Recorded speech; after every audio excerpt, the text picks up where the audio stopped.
Hello students, welcome to your channel.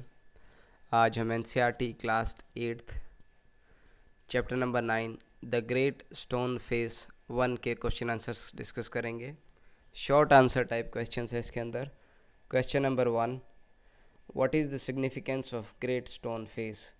भाई जो great stone face है उसकी क्या महत्वता है। आंसर है इसका, the stone face was a work of nature. It was formed on the side of a mountain by rocks. तो जो स्टोन फेस था ये कुदरत का एक काम था, करिश्मा था, जो कि माउंटेन की या पहाड़ की साइड पे बना था। ऑटोमेटिकली एक मुंह की आकृति बन गई थी पहाड़ पे। Viewed from a distance these rocks looked like the features of a human face. और जब दूर से देखते थे तो ऐसा लगता था कि जैसे किसी आदमी के चेहरे को देख रहे हों। People like stories of that face. और लोग जो है उस फेस की स्टोरीज को पसंद करते थे। The people living in that valley believe that some day a great and noble person with the likeness of that face would come. और जो लोग उस वैली में रहते थे, उस जगह पे रहते थे, तो वो बिलीव करते थे कि एक दिन कोई बहुत ही अच्छा इंसान आएगा जो कि इस फेस से रिजेंबल करता होगा। क्वेश्चन नंबर 2 है, what did the Spectator see when he went near the great stone face. और जो देखने वाला था जब वो ग्रेट स्टोन फेस के पास चला जाता था तो क्या देखता था। आंसर है इसका, when the Spectator went near the great stone face he lost the outline of the enormous face and could see only a heap of gigantic rocks piled one upon another। तो क्या होता था कि जब दूर से ऐसा लगता था कि जैसे किसी आदमी का फेस है, लेकिन जब उसके पास जाते थे तो पास जाने पे वो नॉर्मल लगता था, जैसे पत्थर ही पत्थर होते हैं जो पहाड़ी पे जैसे पत्थर नज़र आते हैं उस तरीके से नज़र आता था। क्वेश्चन नंबर 3 है, how did Ernest grew up to be a mild and quiet youth. और क्या है अर्नेस्ट जो है कि क्या कारण था कि अर्नेस्ट एक बहुत ही शांत, बहुत ही चुपचाप रहने वाला बच्चा या इंसान हुआ अपनी यूथ में, अपने यौवन में। आंसर है इसका, the Ernest never forget the story that his mother told him. Ernest कभी भी उस कहानी को नहीं बदला जो उसकी मम्मी ने उसको सुनाई थी। He was dutiful of his mother and helpful to her many things, assigning her much with his little hands। तो क्या था इसमें कि अपनी मदर से वो बहुत डिलाइटफुल था और अपनी मदर को बहुत ही हेल्पफुल था। अपनी मदर का बहुत सारा काम भी करवाता था। And more with his loving heart, और अपने हार्ट के साथ। In this manner he grew up to be a mild and quiet youth. और इस तरीके से वो एक माइल्ड और क्वाइट यूथ बना।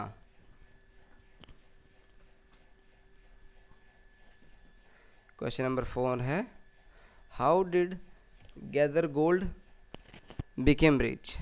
तो गैदर गोल्ड था वो रिच कैसे बना। Gather gold was a young man when he left his native valley and settled at a distant seaport. He set up there as a shopkeeper।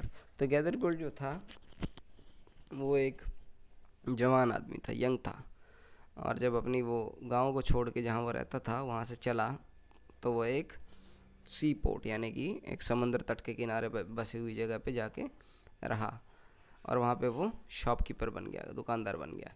He was very sharp in business matters, और वो बहुत तेज़ था business में। And therefore become very rich in very short span of time, और इसलिए वो बहुत ही थोड़े समय में बहुत अमीर बन गया। क्वेश्चन नंबर 5 है, how did peoples opinion change about gather gold after his death. और लोगों की ओपिनियन कैसे बदली गैदर गोल्ड के प्रति उसकी मृत्यु के बाद। Gather gold died one day, his wealth has disappeared before his death. और गैदर गोल्ड जो है एक दिन मर गया, परंतु उसका जो वेल्थ था, उसकी जो संपत्ति थी, वो उसकी मृत्यु से पहले ही ख़त्म हो गई। Since the melting away of his gold it had been generally believed that there was no likeness between the ruined merchant and the majestic face upon the mountain।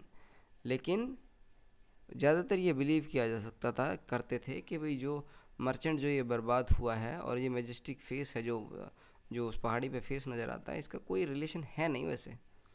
अब लॉन्ग आंसर टाइप क्वेश्चन करेंगे। Question number 1 है, what was the prophecy connected with the stone face, did it come true? और क्या कहा गया था stone face के बारे में और क्या वो सच हुआ? The prophecy is the statement about some events in future. और ये प्रोफेसी एक मतलब जैसे बोल देते हैं ना भाई, फ्यूचर में ये होने वाला है, या कोई पीछे से किसी ने ऐसे कह रखा हो कि भाई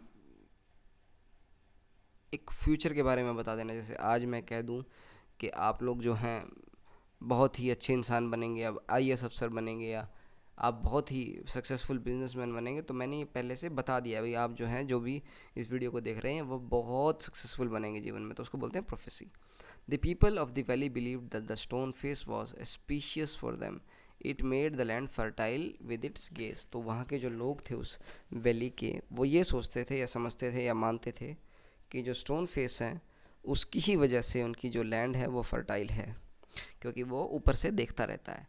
the old prophecy about the stone face was that at some future day a child would be born there who will grow up to become great and noble. और इसका क्या मानना था, एक और मान्यता थी, प्रोफेसी मतलब मान्यता भी हो सकती है, कि स्टोन फेस जैसा, जैसे स्टोन फेस है ना, ऐसे एक बच्चा पैदा होगा और जो कि बड़ा होने के बाद बहुत ही नोबल और बहुत ही अच्छा होनहार होगा। The child would look like stone face, और जो चाइल्ड है, बच्चा है, वो स्टोन फेस की तरह नज़र आएगा। Some people thought it was just idle talk, it appears finally Ernest himself would be declared to be the great man resembling the stone face. और कईयों को लगता था यार ये ऐसी बेकार की बात है, कुछ ऐसा होने वाला नहीं है, परंतु बाद में क्या हुआ कि अर्नेस्ट को ही स्टोन फेस रिजेंबलिंग आदमी की तरह, स्टोन फेस की तरह दिखने वाले आदमी डिक्लेयर कर दिया गया। Who was Ernest? What personal qualities made him great? अर्नेस्ट कौन था और उसकी क्या पर्सनल क्वालिटीज़ थी या खूबीज़ थी जो उसे अच्छा बनाती थी या ग्रेट बनाती थी? Ernest was a little boy who lived with his mother in a valley. तो अर्नेस्ट जो है एक छोटा बच्चा था जो कि अपनी माँ के साथ वैली में रहता था। His interest grew in the great stone face which smiled on him. और उसका इंटरेस्ट जो है ग्रेट स्टोन फेस पे बढ़ गया क्योंकि वो उसे देख के हंसता था। His mother told him the prophecy about the face. और उसकी माँ ने उसकी जो मान्यता थी उस स्टोन फेस के बारे में वो बताई। और ये बच्चा जो है कभी भी उस कहानी को नहीं भूला। The boy never forget that story. और ये कई कई घंटे उसे बैठ के देखता रहता। He spent hours looking at that face. और ये उसे अपना टीचर मानता था। He regarded it as his teacher. He was inspired to be noble, kind and helpful. तो इस वजह से क्या हुआ, क्योंकि घंटों बैठ के देखता रहता था और वो कहानी सुनी हुई थी, तो इसको अंदरूनी तरीके से अपने आप ही नोबल हो गया, मतलब काइंड हो गया, हेल्पफुल हो गया, अच्छा इंसान बन गया। This qualities could make him the man with the likeness of the face. और इन क्वालिटी की वजह से ही वो उस फेस जैसा, जो चरित्र उस फेस का बताया जाता था, उस तरीके से ही वो इन क्वालिटीज़ की वजह से माना गया या रिजेंबल करने लगा या उस जैसा हो गया। चलिए बच्चों, ये थे चैप्टर नंबर 9 के क्वेश्चन आंसर्स। ज़रूर पढ़िएगा, ध्यान से देखिएगा और अच्छे से समझिएगा। जय हिंद, वंदे मातरम।